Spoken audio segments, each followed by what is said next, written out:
Good evening. The television and radio stations of the United States and their affiliated stations are proud to provide facilities for a discussion of issues in the current political campaign by the two major candidates for the presidency. The candidates need no introduction. The Republican candidate, Vice President Richard M. Nixon, and the Democratic candidate, Senator John F. Kennedy. According to rules set by the candidates themselves, each man shall make an opening statement of approximately 8 minutes duration and a closing statement of approximately 3 minutes duration. In between, the candidates will answer or comment upon answers to questions put by a panel of correspondents. In this, the first discussion in a series of 4 joint appearances, the subject matter has been agreed will be restricted to internal or domestic American matters.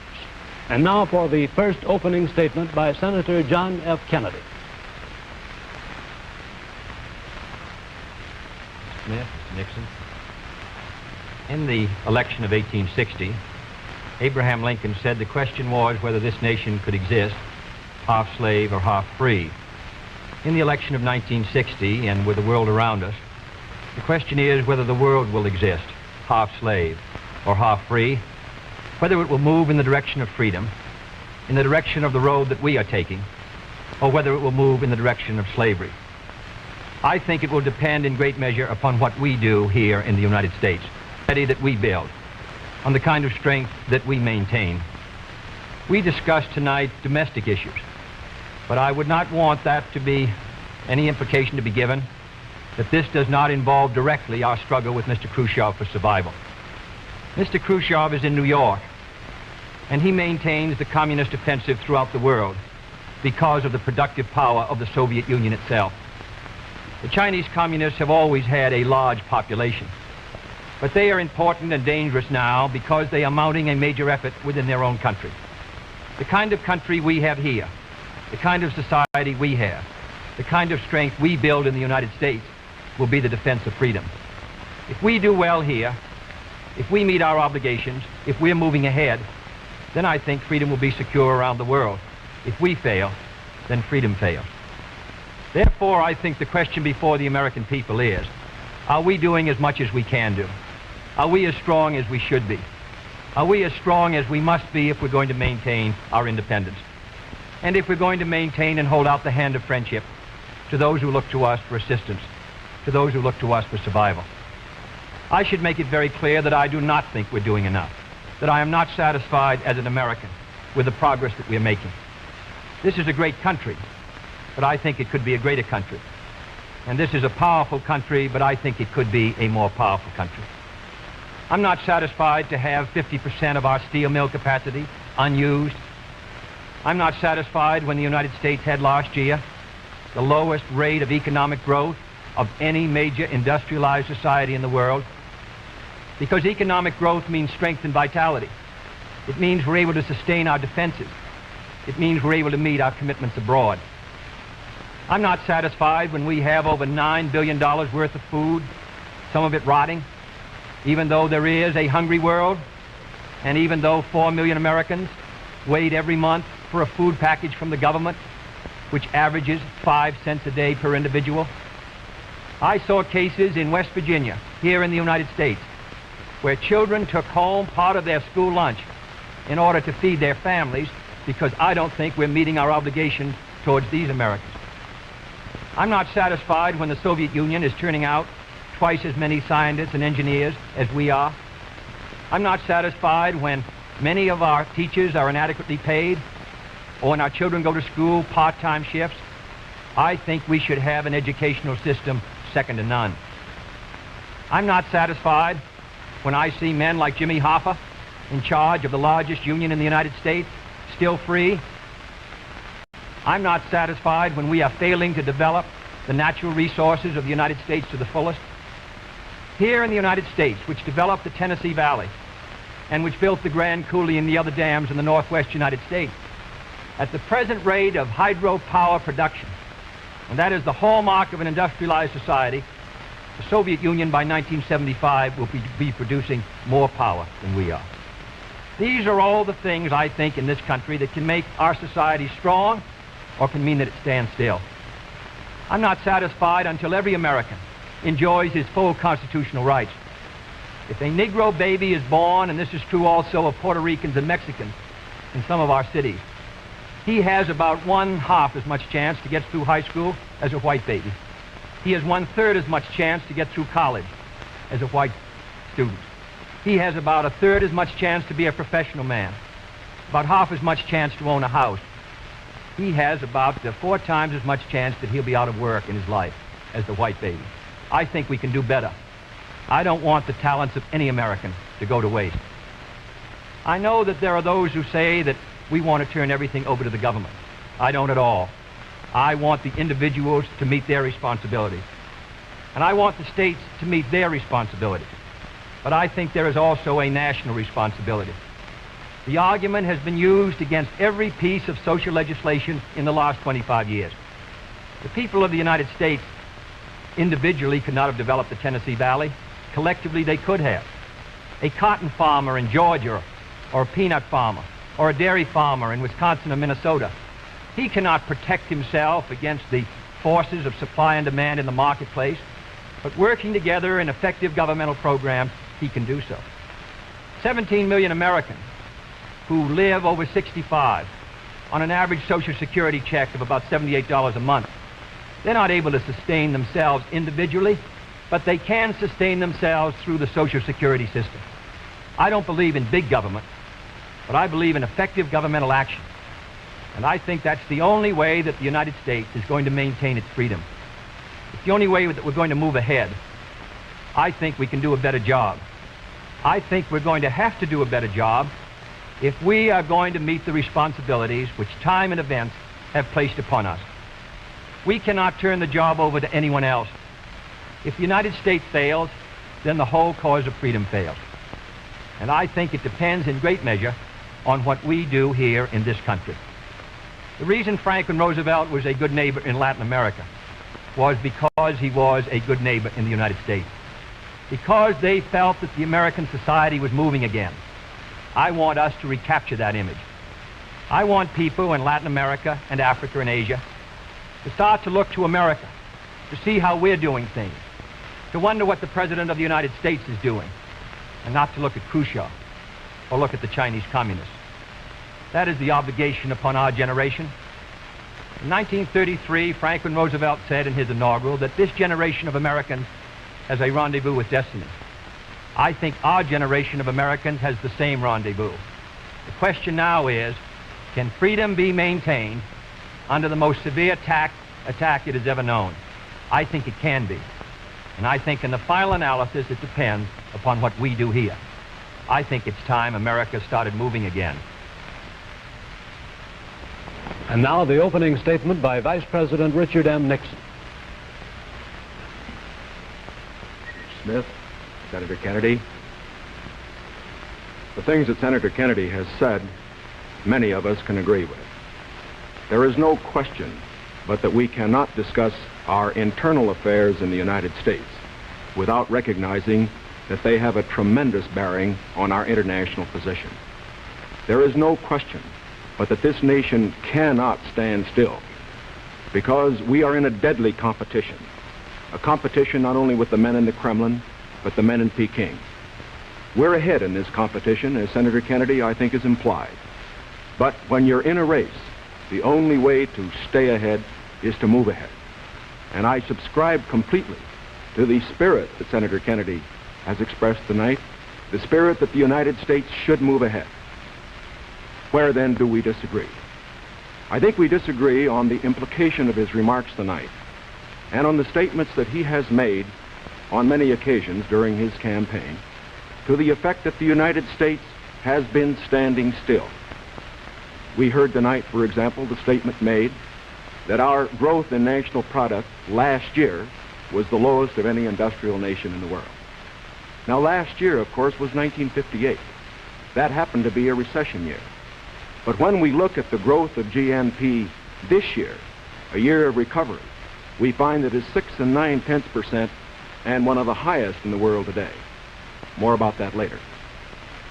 Looking then to this problem of how the United States should move ahead and where the United States is moving, I think it is well that we take the advice of a very famous campaigner, Let's look at the record.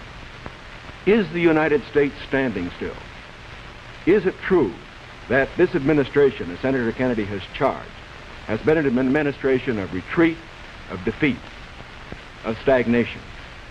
Is it true that as far as this country is concerned, in the field of electric power, in all of the fields that he has mentioned, we have not been moving ahead? Well, we have a comparison that we can make. We have the record of the Truman administration of 7.5 years and the 7.5 years of the Eisenhower administration. When we compare these two records in the areas that Senator Kennedy has discussed tonight, I think we find that America has been moving ahead. Let's take schools. We have built more schools in these last 7.5 years than we built in the previous 7.5, for that matter, in the previous 20 years. Let's take hydroelectric power. We have developed more hydroelectric power in these 7.5 years than was developed in any previous administration in history. Let us take hospitals. We find that more have been built in this administration than in the previous administration. The same is true of highways. Let's put it in terms that all of us can understand. We often hear gross national product discussed, and in that respect, may I say that when we compare the growth in this administration with that of the previous administration, that then there was a total growth of 11% over 7 years. In this administration, there's been a total growth of 19% over 7 years. That shows that there's been more growth in this administration than in its predecessors. But let's not put it there. Let's put it in terms of the average family. What has happened to you? We find that your wages have gone up 5 times as much in the Eisenhower administration as they did in the Truman administration. What about the prices you pay? We find that the prices you pay went up 5 times as much in the Truman administration as they did in the Eisenhower administration. What's the net result of this? This means that the average family income went up 15% in the Eisenhower years as against 2% in the Truman years. Now, this is not standing still. But, good as this record is, may I emphasize, it isn't enough. A record is never something to stand on. It's something to build on. And in building on this record, I believe that we have the secret for progress. We know the way to progress. And I think, first of all, our own record proves that we know the way. Senator Kennedy has suggested that he believes he knows the way. I respect the sincerity with which he makes that suggestion. But on the other hand, when we look at the various programs that he offers, they do not seem to be new. They seem to be simply retreads of the programs of the Truman administration which preceded it. And I would suggest that during the course of the evening he might indicate those areas in which his programs are new, where they will mean more progress than we had then. What kind of programs are we for? We are for programs that will expand educational opportunities, that will give to all Americans their equal chance for education, for all of the things which are necessary and dear to the hearts of our people. We are for programs, in addition, which will see that our medical care for the aged is much better handled than it is at the present time. Here again, may I indicate that Senator Kennedy and I are not in disagreement as to the aim. We both want to help the old people. We want to see that they do have adequate medical care. The question is the means. I think that the means that I advocate will reach that goal better than the means that he advocates. I could give better examples, but for whatever it is, whether it's in the field of housing, or health, or medical care, or schools, or the development of electric power, we have programs which we believe will move America, move her forward and build on the wonderful record that we have made over these past 7.5 years. Now, when we look at these programs, might I suggest that in evaluating them, we often have a tendency to say that the test of a program is how much you're spending. I will concede that in all the areas to which I have referred, Senator Kennedy would have the federal government spend more than I would have it spend. I costed out the cost of the Democratic platform. It runs a minimum of $13.2 billion a year more than we are presently spending to a maximum of $18 billion a year more than we're presently spending. Now, the Republican platform will cost more too. It will cost a minimum of $4 billion a year more, a maximum of $4.9 billion a year more than we're presently spending. Now, does this mean that his program is better than ours? Not at all. Because it isn't a question of how much the federal government spends. It isn't a question of which government does the most. It's a question of which administration does the right thing. And in our case, I do believe that our programs will stimulate the creative energies of 180 million free Americans. I believe the programs that Senator Kennedy advocates will have a tendency to stifle those creative energies. I believe, in other words, that his programs would lead to the stagnation of the motive power that we need in this country to get progress.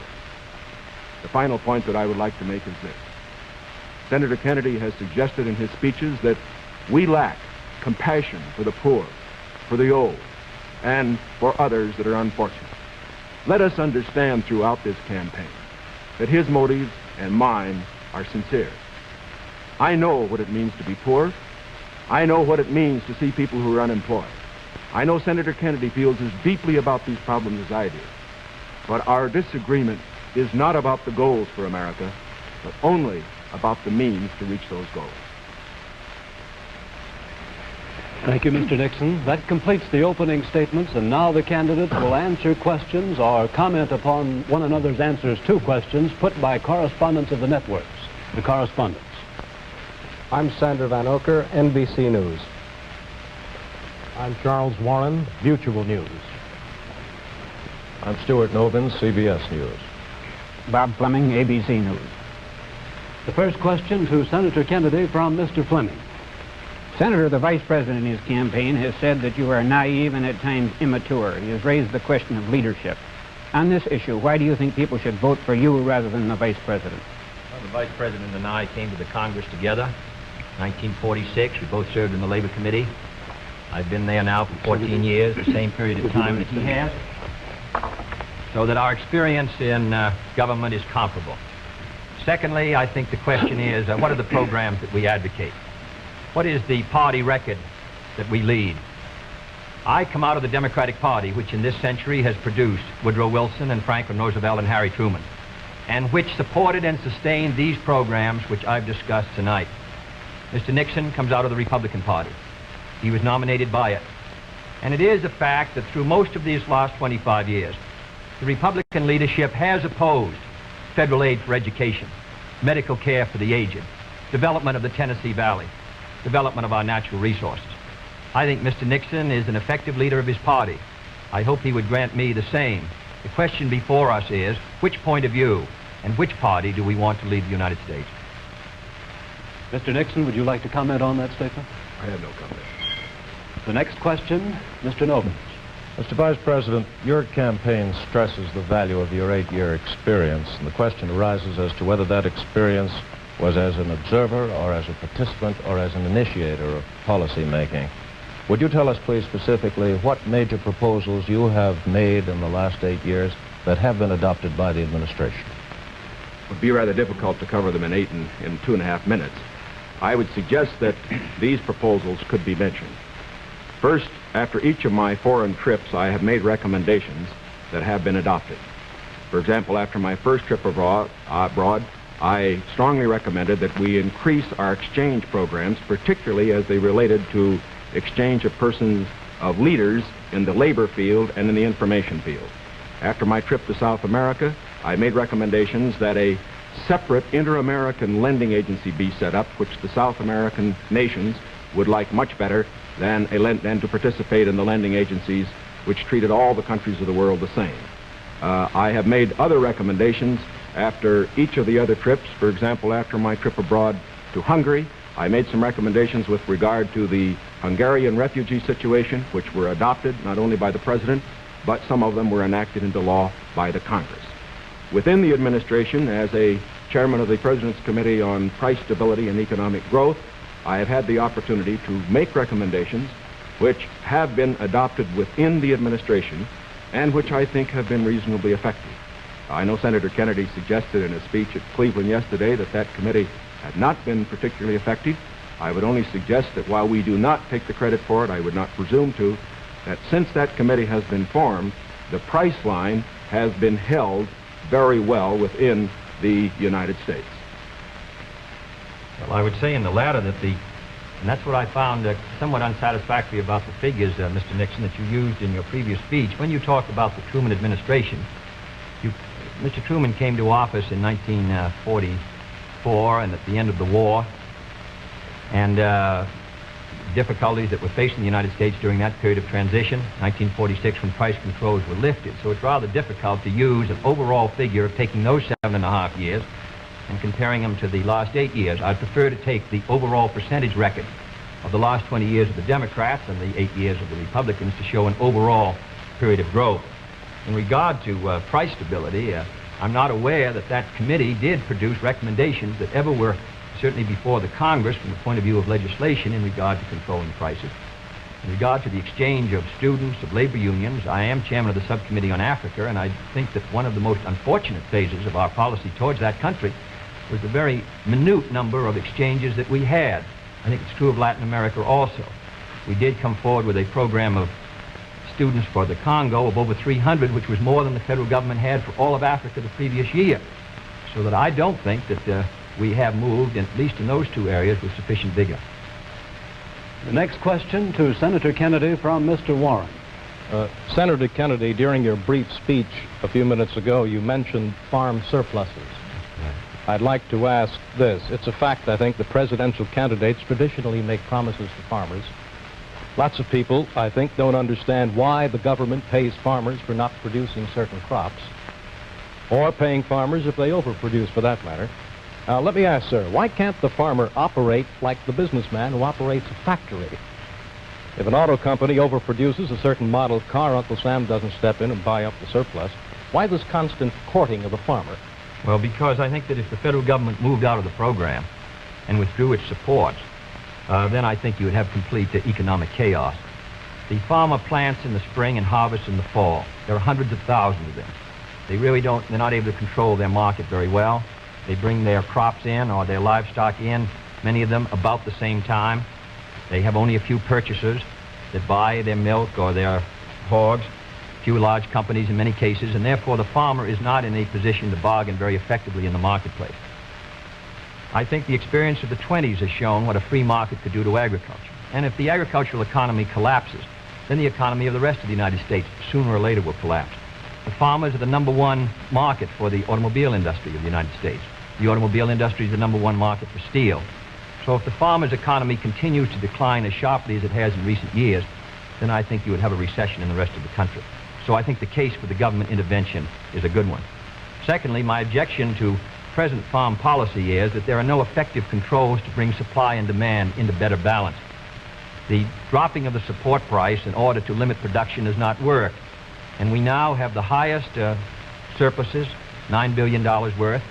We've had a higher tax load from the Treasury for the farmer in the last few years with the lowest farm income in many years.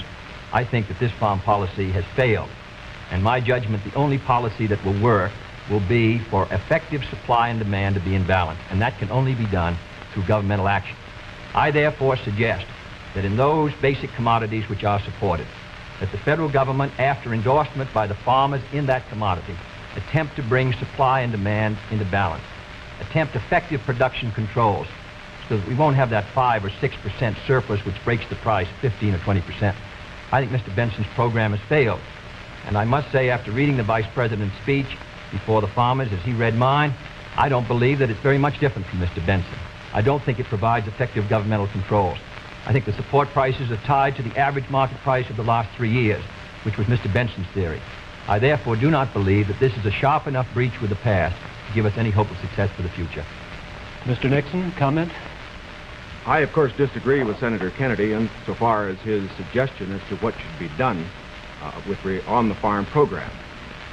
He has made the suggestion that what we need is to move in the direction of more government controls, a suggestion that would also mean raising prices that the consumers pay for products and imposing upon the farmers controls on acreage even far more than they have today.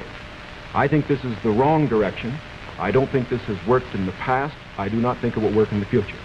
The program that I have advocated is one which departs from the present program that we have in this respect.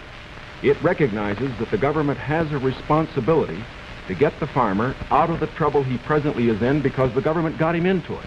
And that's the fundamental reason why we can't let the farmer go by himself at the present time. The farmer produced these surpluses because the government asked him to through legislation during the war. Now that we have these surpluses, it's our responsibility to indemnify the farmer during that period that we get rid of the surpluses. Until we get the surpluses off the farmer's back, however, we should have a program, such as I announced, which will see that farm income holds up. But I would propose holding that income up, not through a type of program that Senator Kennedy has suggested that would raise prices, but one that would indemnify the farmer, pay the farmer in kind from the products which are in surplus. The next question to Vice President Nixon from Mr. Van Oker. Mr. Vice President, since the question of executive leadership is a very important campaign issue, I'd like to follow Mr. Noven's question. Now, Republican campaign slogans, you see them on signs around the country, as we did last week, say, it's experience that counts. That's over a picture of yourself, sir, implying that you've had more governmental executive decision-making experience than your opponent. Now, in his news conference on August 24th, President Eisenhower was asked to give one example of a major idea of yours that he adopted. His reply was, and I'm quoting, "If you give me a week, I might think of one. I don't remember." Now, that was a month ago, sir, and the President hasn't brought it up since. And I'm wondering, sir, if you can clarify which version is correct, the one put out by Republican campaign leaders or the one put out by President Eisenhower? Well, I would suggest, Mr. Van Oker, that if you know the President, that was probably a facetious remark. I would also suggest that insofar as his statement is concerned, that I think it would be improper for the President of the United States to disclose the instances in which members of his official family had made recommendations, as I have made them through the years, to him which he has accepted or rejected. The President has always maintained, and very properly so, that he is entitled to get what advice he wants from his cabinet and from his other advisors without disclosing that to anybody, including, as a matter of fact, to Congress. Now, I can only say this. Through the years, I have sat in the National Security Council. I have been in the cabinet. I have met with the legislative leaders. I have met with the President when he made the great decisions with regard to Lebanon, Quemoy Matsu, other matters. The President has asked for my advice. I have given it. Sometimes my advice has been taken. Sometimes it is not. I do not say that I have made the decisions, and I would say that no president should ever allow anybody else to make the major decisions. The President only makes the decisions. All that his advisors do is to give counsel when he asks for it. As far as what experience counts and whether that is experience that counts, that isn't for me to say. I can only say that my experience is there for the people to consider. Senator Kennedy's is there for the people to consider. As he pointed out, we came to the Congress in the same year. His experience has been different from mine. Mine has been in the executive branch. His has been in the legislative branch. I would say that the people now have the opportunity to evaluate his as against mine, and I think both he and I are going to abide by whatever the people decide. Senator Kennedy? Well, I'll just say that the question is of experience, and the question also is what our judgment is of the future, and what our goals are for the United States, and what ability we have to implement those goals. Abraham Lincoln came to the presidency in 1860 after a rather little-known session in the House of Representatives, and after being defeated for the Senate in 58 and was a distinguished president. There is no certain road to the presidency. There are no guarantees that if you take one road or another that you will be a successful president. I have been in the Congress for 14 years. I have voted in the last 8 years. And the Vice President was presiding over the Senate and meeting his other responsibilities. I have met decisions over 800 times on matters which affect not only the domestic security of the United States, but as a member of the Senate Foreign Relations Committee. The question really is which candidate and which party can meet the problems that the United States is going to face in the 60s. The next question to Senator Kennedy from Mr. Novens.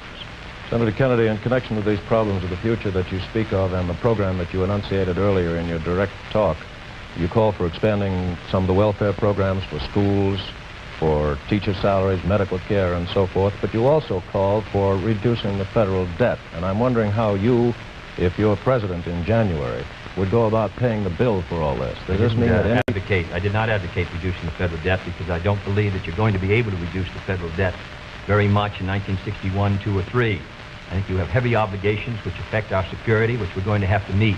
And therefore, I've never suggested we should be able to retire the debt substantially or even at all in 1961 or 2. Senator, I believe in one of your speeches you suggested that reducing the interest rate would help toward... No, not reducing the interest. Reducing the interest rate, in my judgment, the hard money, tight money policy, fiscal policy of this administration has contributed to the slowdown in our economy, which helped bring the recession of '54, which made the recession of '58 rather intense, and which has slowed somewhat our economic activity in 1960.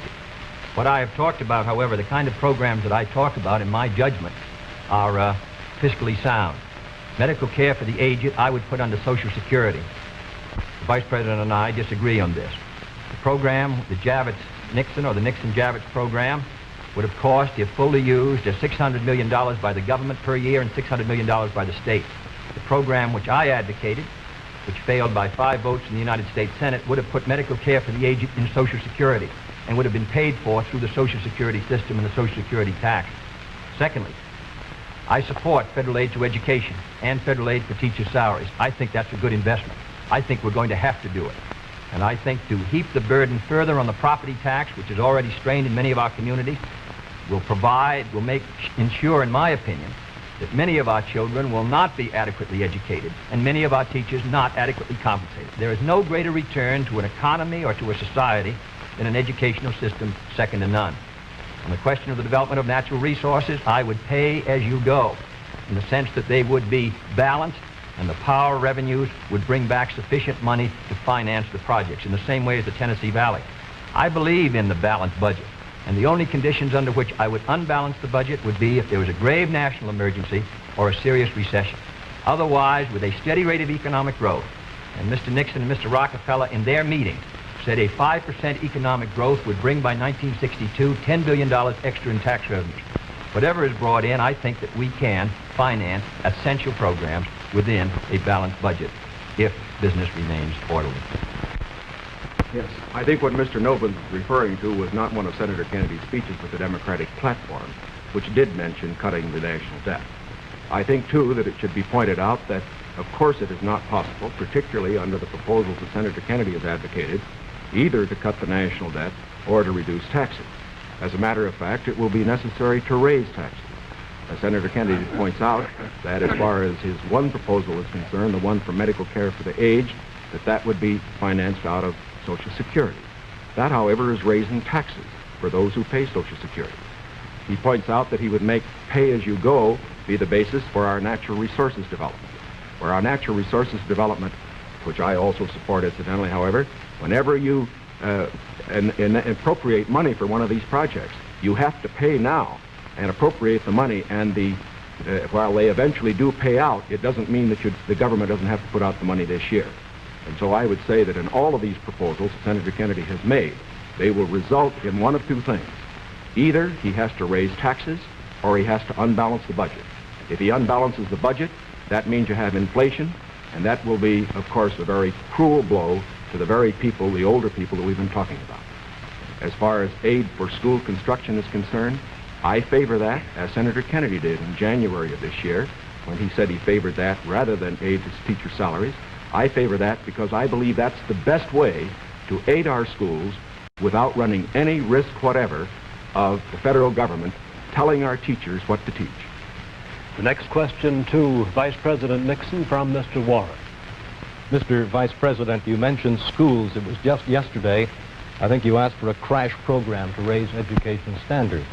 And this evening you talked about advances in education.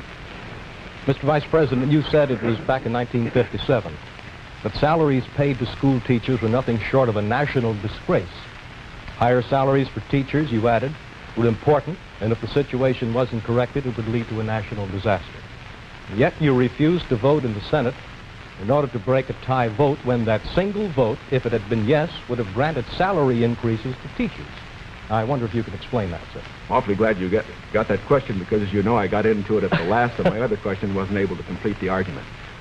I think that the reason that I voted against having the federal government pay teacher salaries was probably the very reason that concerned Senator Kennedy when in January of this year in his kickoff press conference he said that he favored aid for school construction, but at that time did not feel that there should be aid for teacher salaries. At least that's the way I read his remarks.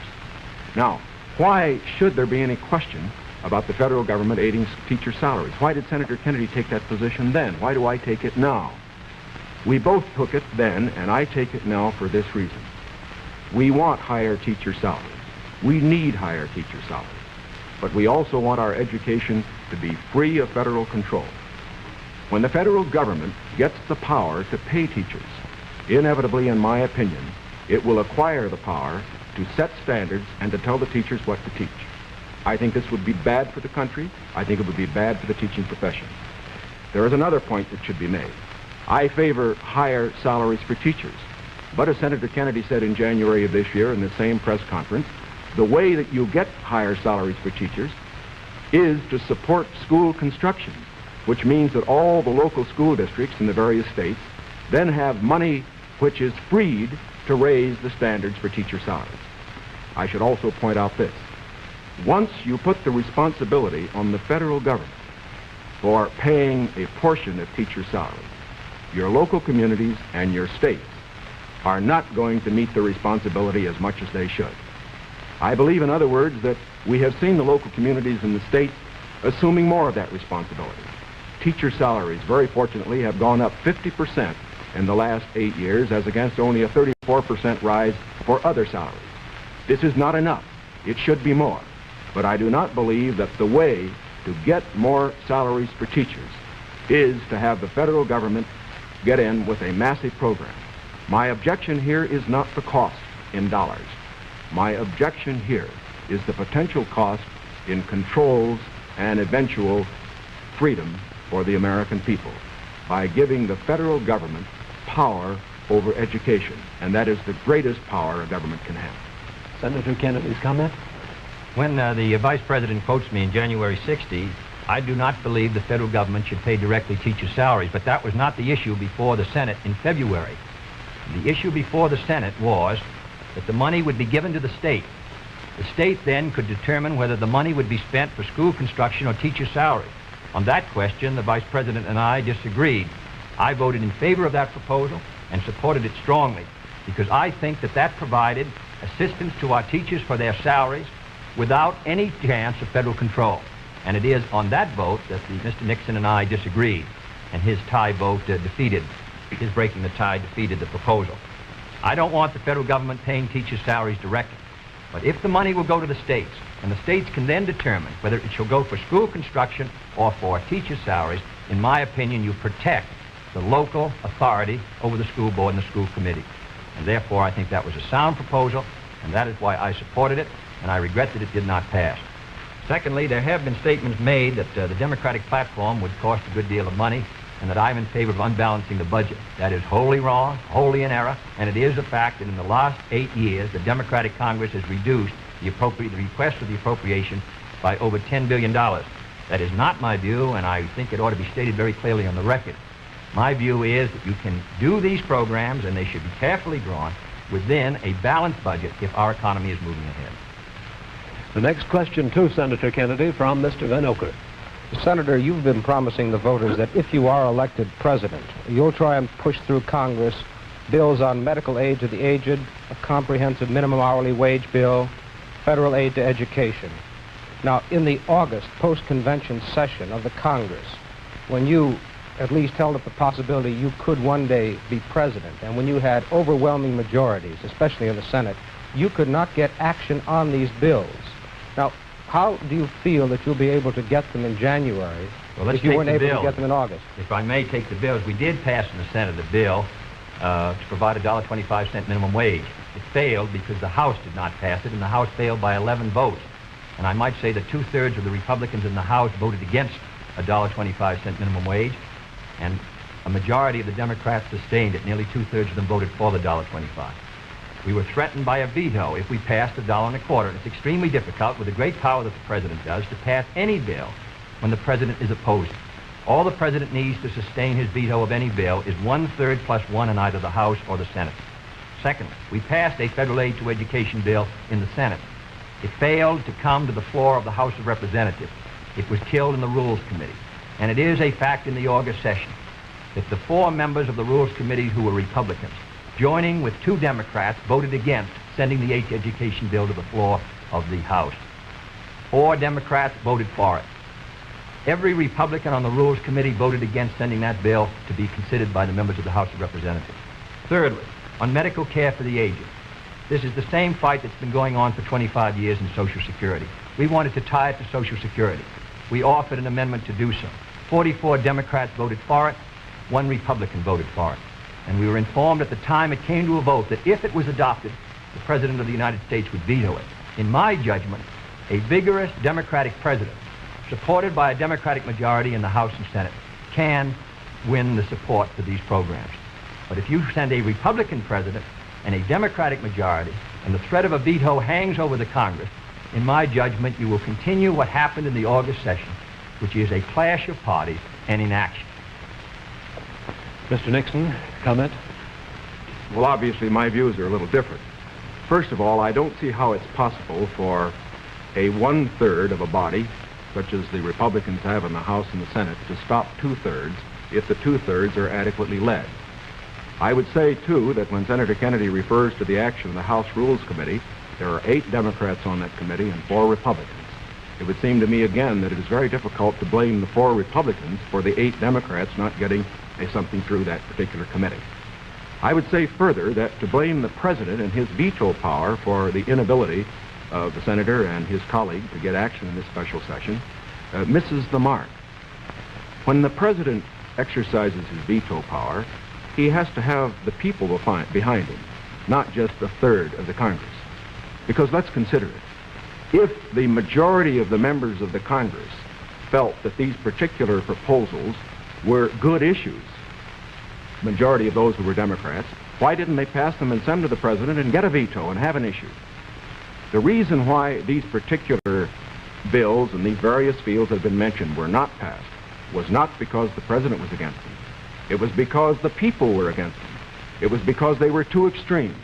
And I am convinced that the alternate proposals that I have, that the Republicans have in the field of health, in the field of education, in the field of welfare, because they are not extreme, because they will accomplish the end without too great cost in dollars or in freedom, that they could get through the next Congress. The next question to Vice President Nixon from Mr. Fleming. Mr. Vice President, do I take it then you believe that you could work better with Democratic majorities in the House and Senate, and Senator Kennedy could work with Democratic majorities in the House and Senate? I would say this, that we, of course, expect to pick up some seats in both in the House and the Senate. We would hope to control the House, to get a majority in the House in this election. We cannot, of course, control the Senate. I would say that a president will be able to lead. A president will be able to get his program through to the effect that he has the support of the country, the support of the people. Sometimes we get the opinion that in getting programs through the House or the Senate, it's purely a question of legislative finagling and all that sort of thing. It isn't really that. Whenever a majority of the people are for a program, the House and the Senate responds to it. And whether this House and Senate in the next session is Democratic or Republican, if the country will have voted for the candidate for the presidency and for the proposals that he has made, I believe that you will find that the president, if it were a Republican, as it would be in my case, would be able to get his program through that Congress. Now, I also say that as far as Senator Kennedy's proposals are concerned, that, again, the question is not simply one of a presidential veto stopping programs. You must always remember that a president can't stop anything unless he has the people behind him. And the reason President Eisenhower's vetoes have been sustained, the reason the Congress does not send up bills to him which they think will be vetoed, is because the people and the Congress, a majority of them, know the country is behind the president. Senator Kennedy? Well, now let's look at these bills that the Vice President suggests were too extreme. One was a bill for $1.25 an hour for anyone who works in a store or company that has $1 million a year business. I don't think that's extreme at all. And yet nearly 2/3 to 3/4 of the Republicans in the House of Representatives voted against that proposal. Secondly was the federal aid to education bill. It was a very, because of the defeat of teacher salaries, it was not a bill that met, in my opinion, the need. The fact of the matter is, it was a bill that was less than you recommended, Mr. Nixon, this morning in your proposal. It was not an extreme bill. And yet we could not get one Republican to join. At least, I think, 4 of the 8 Democrats voted to send it to the floor of the House, not one Republican, and they joined with those Democrats who were opposed to it. I don't say the Democrats are united in their support of the program, but I do say a majority are, and I say a majority of the Republicans are opposed to it. The third is medical care for the aged, which is tied to Social Security, which is financed out of Social Security funds. Does not put a deficit on the Treasury. The proposal advanced by you and by Mr. Javits would have cost $600 million. Mr. Rockefeller rejected it in New York, said he didn't agree with the financing at all, said it ought to be on Social Security. So these are 3 programs which are quite moderate.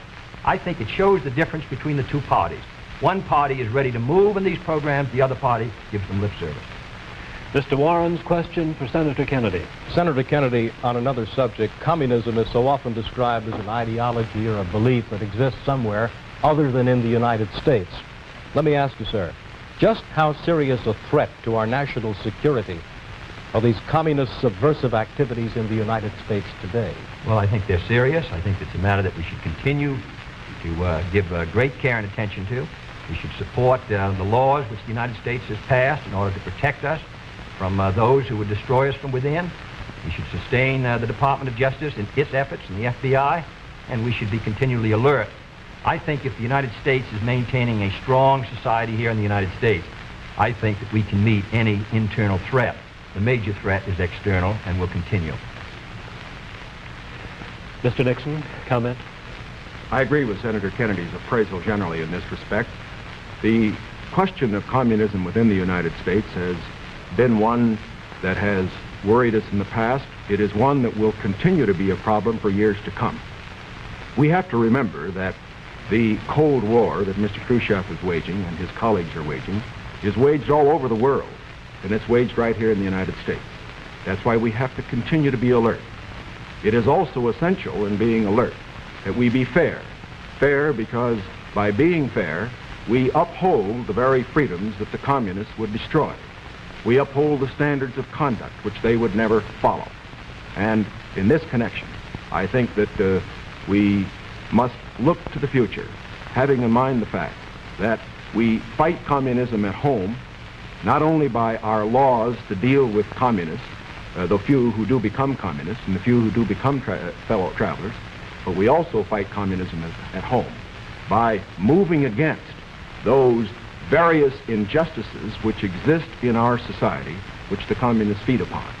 And in that connection, I again would say that while Senator Kennedy says we are for the status quo, I do believe that he would agree that I am just as sincere in believing that my proposals for federal aid to education, my proposals for health care, are just as sincerely held as his. The question, again, is not one of goals. We're for those goals. It's one of means. Mr. Van Oker's question for Vice President Nixon. Mr. Vice President, in one of your earlier statements, you said, we've moved ahead, we've built more schools, we've built more hospitals. Now, sir, isn't it true that the building of more schools is a local matter for financing?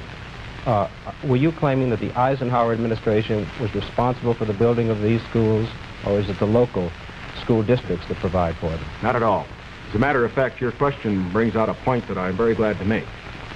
Too often, in appraising whether we are moving ahead or not, we think only of what the federal government is doing. Now, that isn't the test of whether America moves. The test of whether America moves is whether the federal government, plus the state government, plus the local government, plus the biggest segment of all, individual enterprise, moves. We have, for example, a gross national product of approximately $500 billion. Roughly $100 billion to $125 billion of that is the result of government activity. $400 billion, approximately, is a result of what individuals do. Now, the reason the Eisenhower administration has moved, the reason that we've had the funds, for example, locally, to build the schools and the hospitals and the highways, to make the progress that we have is because this administration has encouraged individual enterprise. And it has resulted in the greatest expansion of the private sector of the economy that has ever been witnessed in an 8-year period. And that is growth. That is the growth that we are looking for. It is the growth that this administration has supported and that its policies have stimulated. Senator Kennedy? Well, I must say, I think the reason that the schools have been constructed is because the local school districts were willing to increase the property taxes to a tremendously high figure. In my opinion, almost to the point of diminishing returns in order to sustain these schools. Secondly, I think we have a rich country, and I think we have a powerful country. I think what we have to do, however, is have the president and the leadership set before our country exactly what we must do in the next decade if we're going to maintain our security in education, in economic growth, in development of natural resources. The Soviet Union is making great gains.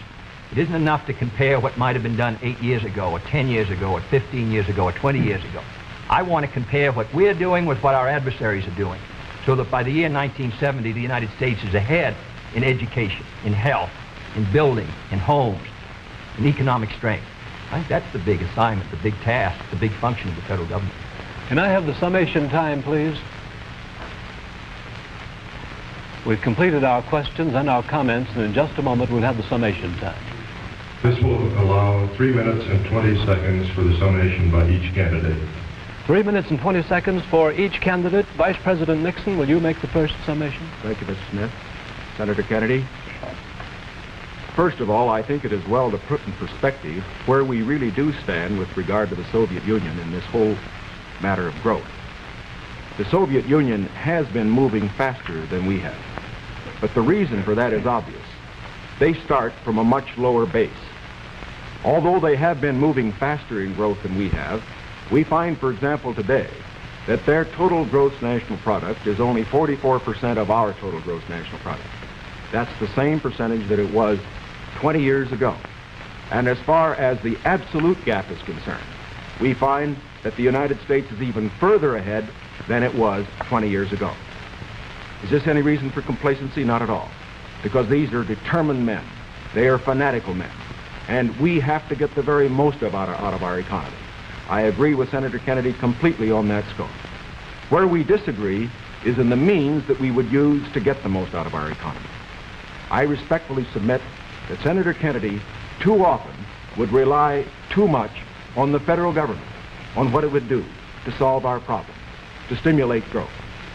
I believe that when we examine the Democratic platform, when we examine the proposals that he has discussed tonight, when we compare them with the proposals that I have made, that these proposals that he makes would not result in greater growth for this country than would be the case if we followed the programs that I have advocated.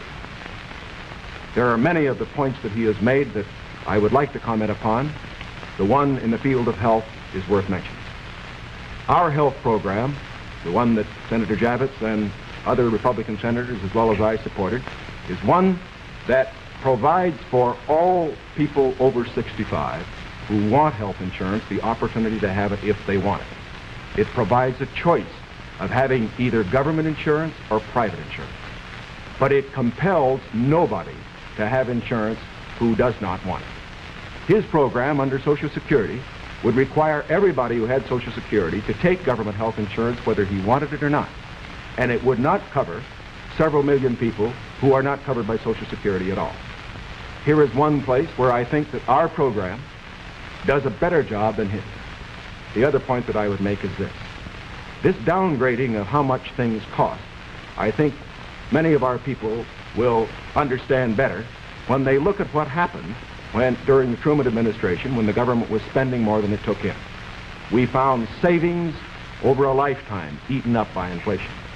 We found the people who could least afford it, people on retired incomes, people on fixed incomes, we found them unable to meet their bills at the end of the month.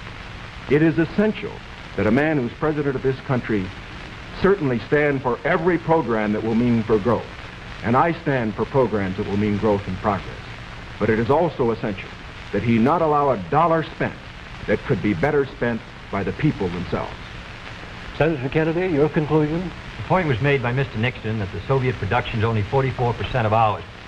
I must say that 44% in that Soviet country is causing us a good deal of trouble tonight. I want to make sure that it stays in that relationship. I don't want to see the day when it's 60% of ours and 70 and 75 and 80 and 90% of ours, with all the force and power that it could bring to bear in order to cause our destruction. Secondly, the Vice President mentioned medical care for the aged. Our program was an amendment to the Kerr Bill. The Kerr Bill provided assistance to all those who were not on Social Security. I think it's a very clear contrast. In 1935, when the Social Security Act was written, 94 out of 95 Republicans voted against it. Mr. Landon ran in 1936 to repeal it. In August of 1960, when we tried to get it again, but this time for medical care, we received the support of one Republican in the Senate on this occasion. Thirdly, I think the question before the American people is, as they look at this country and as they look the world around them, the goals are the same for all Americans. The means are at question. The means are at issue. If you feel that everything that is being done now is satisfactory, that the relative power and prestige and strength of the United States is increasing in relation to that of the communists, that we are gaining more security, that we are achieving everything as a nation that we should achieve, that we're achieving a better life for our citizens and greater strength, then I agree. I think you should vote for Mr. Nixon. But if you feel that we have to move again in the 60s, that the function of the president is to set before the people the unfinished business of our society, as Franklin Roosevelt did in the 30s, the agenda for our people, what we must do as a society to meet our needs in this country and protect our security and help the cause of freedom. As I said at the beginning, the question before us all, that faces all Republicans and all Democrats, is, can freedom in the next generation conquer, or are the communists going to be successful? That's the great issue. And if we meet our responsibilities, I think freedom will conquer. If we fail to move ahead, if we fail to develop sufficient military and economic and social strength here in this country, then I think that the tide could begin to run against us. And I don't want historians 10 years from now to say, these were the years when the tide ran out for the United States. I want them to say, these were the years when the tide came in. These were the years when the United States started to move again. That's the question before the American people, and only you can decide what you want this country to be, what you want to do with the future. I think we're ready to move, and it is to that great task, if we're successful, that we will address ourselves. Thank you very much, gentlemen. This hour has gone by all too quickly. Thank you very much for permitting us to present the next President of the United States on this unique program. I've been asked by the candidates to thank the American networks and the affiliated stations for providing time and facilities for this joint appearance. Other debates in this series will be announced later and will be on different subjects. This is Howard K. Smith. Good night from Chicago.